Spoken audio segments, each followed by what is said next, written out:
فضل الرحمان صاحب کہ آپ کو لوگوں کو بھی سمجھ آئے جن کے آپ نئے نئے ساتھی بنے. آپ کہا کہتے نا فضل الرحمان صاحب کہ اسلام میں تو خواتین کی حکومت ہی نہیں ہے. تو میں پوچھنا چاہتا ہوں کہ اسٹیج پہ آپ کے ساتھ جو مریم بی بی کھڑی ہوتی ہیں کیا وہ خاتون نہیں ہیں؟ تو آپ کس کو دھوکہ دیتے ہیں؟ آپ نے کشمیر کمیٹی میں تقریباً 20 سال جو ہے اس کی چیئرمینی کی ہے. میں پوچھنا چاہتا ہوں کبھی کشمیر گئے ہیں 20 مرتبہ 20 سال میں؟ کبھی پاکستان سے باہر کشمیر کی بات کی ہے؟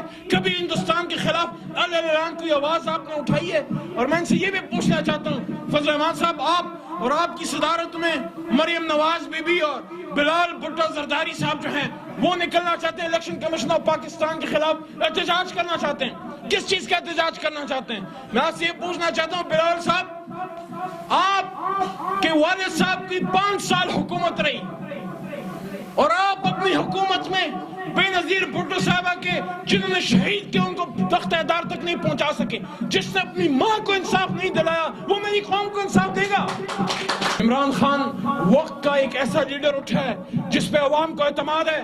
عمران خان سے یہ گلہ لوگ ضرور کریں گے کہ مہنگائی بڑھ رہی ہے، وہ کم ہو جائے گی انشاءاللہ. یہ گلہ کر سکتے ہیں کہ ہمیں روزگار اس طرح سے تیزی سے نہیں ملا جس سے ملنا چاہیے تھا، لیکن وہ آپ کو پہچانتے ہیں کہ ملک کو لوٹنے والے کون تھے.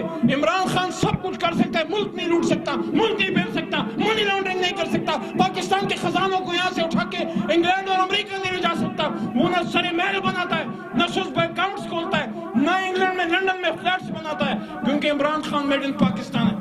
عمران خان دا پاکستان دا غلانہ دا گڑے صاحبہ اگر دا پاکستان دا پچکول لپار رہو